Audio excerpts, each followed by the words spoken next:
First of all, the Ghana registered nurses, I mean, you've been anticipating this, and then finally it has happened. The Ghana registered nurses and midwives association leadership has suspended the strike action. Yes, so this morning their leader, president, their leader or their president, Madame Perpetua Oforiampofo, made it known to the public that they had a series of meetings with the Parliamentary Select Committee on Health.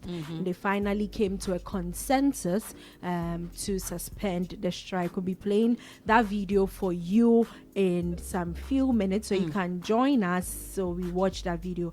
But then their strike began on June 9th, 2025, over the government's failure to implement some revised conditions of service. And then according to this announcing the suspension today at a press briefing, the leader emphasized the need for the government to show greater respect for the nursing profession and address the welfare needs of its members with urgency.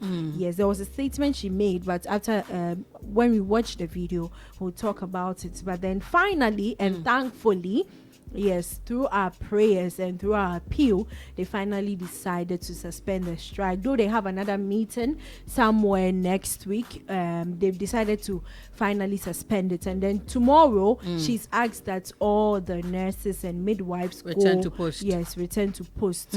Yes, tomorrow, God willing. So thank you so much, Ghana Registered Nurses and Midwives Association. Why are you thanking them? I mean, people are dying.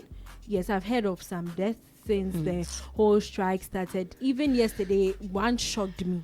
But then, what can we do? They said the government is supposed to do the right thing, and it hasn't been done. So, since they've now had a meeting with them and come to a consensus, we hope and pray that they don't go on strike anymore. Though people are like, you can't bring those who are dead back. But what can I was going to ask that if they would want to have a meeting with the people in authority, they could have done this while they were still working. I also feel if they had not gone on the strike, the meeting wouldn't have happened. So now they use us as bait. When I say us, I mean people who are sick and vulnerable. The patients. Are they using us as bait? The hospital. I'm just asking questions, and I've been asking the questions I think since forever.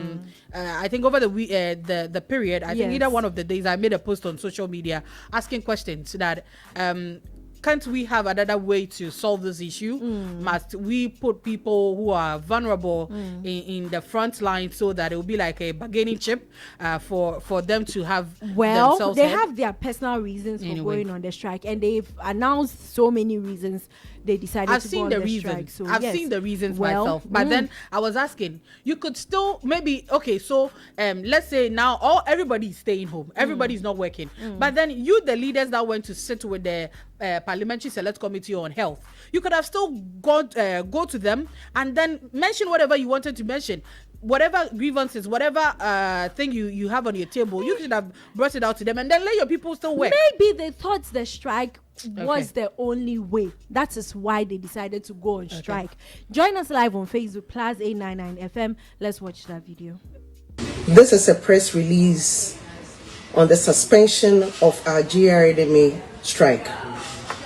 The leadership of the Ghana Registered Nurses and Midwives Association embarked on a roadmap of industrial actions on 2nd June 2025 with the wearing of red arm/headbands, followed by withdrawal of outpatient department and emergency services, which culminated into the total withdrawal of all nursing and midwifery services on 9th June 2025.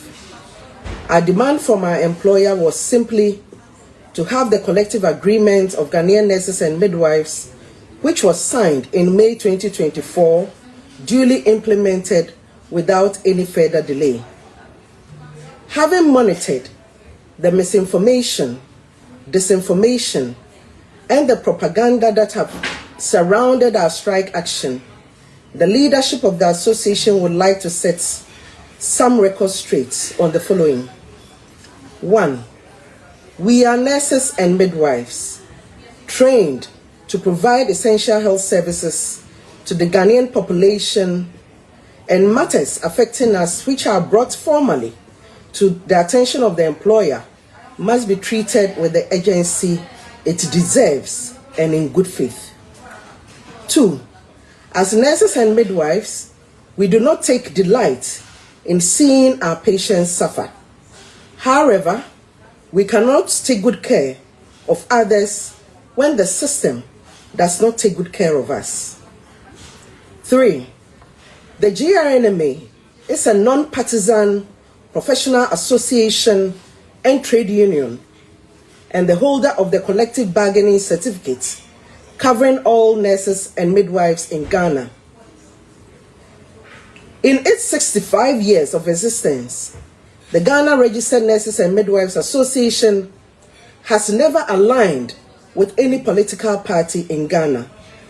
Rather, it has worked with every government since 1960 in building.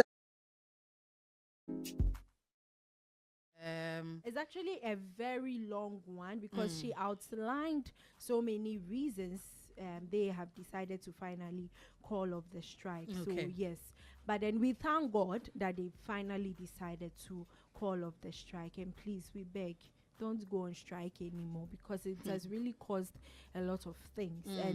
And the employers, please kindly heed to their concerns. Whatever they want to be done, please do it for them. You know, they actually spoke about the fact that their budget thing was going to be featured in the 2026.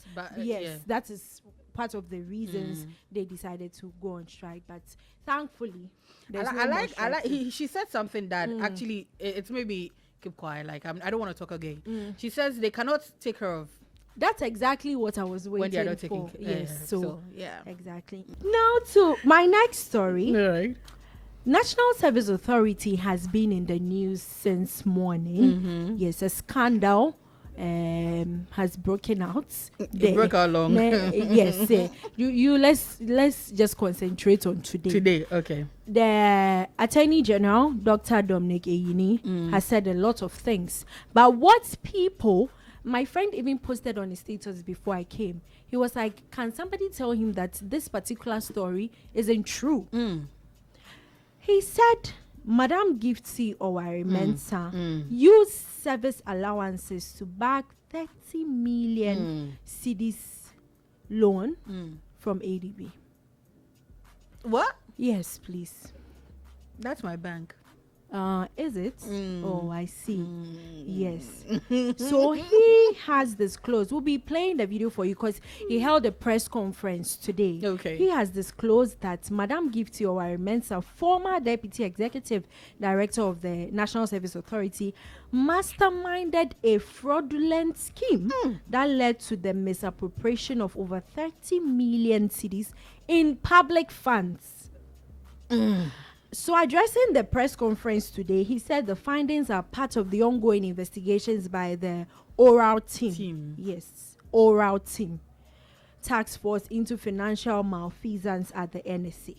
And according to the Attorney General, the Madam Gifty exploited the National Service Personnel Allowance system by using it to secure this amount of money from the ADB bank at a 23% interest rate.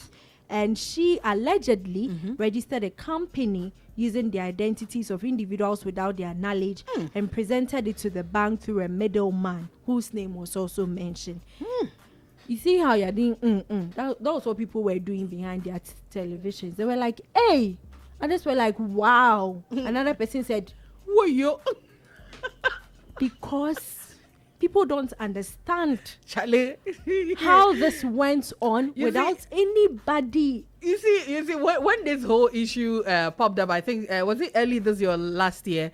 We were all waiting, and then we wanted to know, we wanted to have insight into whatever the scandal was when it comes to the NSS. Yes. So today that we get to know actually what was going on. Exactly. You know what? Let's listen to the Attorney General. Okay. Tests such as Gifty Oware-Mensah created and executed a meticulously detailed plan using NSP, National Service Personnel Allowances, as security to obtain a loan of 30,698,218 cedis, 69 pesos, from the Agricultural Development Bank, ADB, at an interest rate of 23%.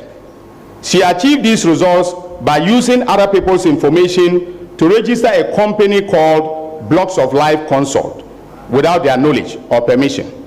Subsequently, she presented Blocks of Life Consult through a middleman in the person of Maxwell Gifty Oware-Mensah to an official of the Agricultural Development Bank, and enlisting her husband, Mr. Peter Mensah, a lawyer, to act as one of the directors or representative of the said company. She told ADB that the company specialized in supplying home appliances to national service personnel, and proposed that ADB finance the company to enable it to supply these items on hire purchase basis to the service personnel, with the NSA being responsible for handling the deductions and repayments. During the period, suspect Gifty was the acting director, Gifty Oware-Mensah was the acting director of the authority.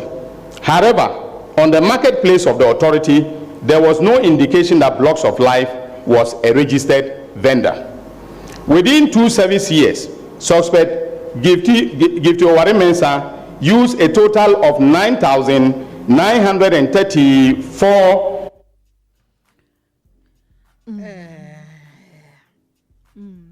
It's plenty.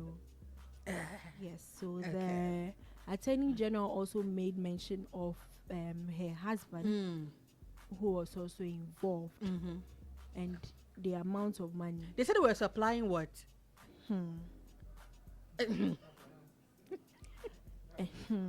Yes, so this is what the Attorney General says is happening. And apparently, he also made mention in another statement that they are going to be prosecuted. It's not just her. There are 10 other people.